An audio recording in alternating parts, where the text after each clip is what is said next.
In this video, I will show you how to use Claude AI with the Canva connector linked. Let's get started. First, I start on the main Claude chat screen and click the plus icon inside the prompt bar. From the pop-up menu, I hover over Add Connector and select Browse Connectors. This opens up the directory modal where I can see various integrations. I scroll down to find Canva, which is listed under Popular Connectors, and click on it. Next, I review the connector details and click the Connect button in the top right corner. A prompt appears asking to grant access, so I switch to the authorization window, scroll down, and click Allow. Once authorization is successful, I close that tab and return to Claude, where a notification confirms that Canva is officially connected. To make sure everything is ready, I click the plus icon once more, go into Connectors, and verify that the Canva toggle is turned on. Now, back in the prompt box, I call the Canva tool by typing at Canva followed by my prompt. Create a YouTube thumbnail for Faceless YouTube about tutorial in Canva.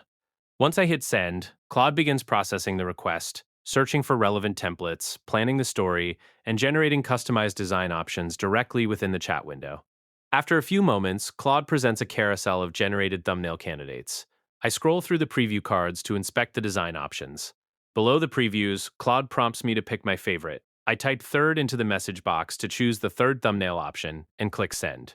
Claude converts this candidate into a fully saved Canva design and provides a direct link.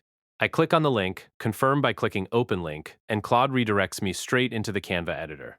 Here, I can click on individual elements, such as text boxes and graphics, confirming that the thumbnail is completely editable and ready for further customization.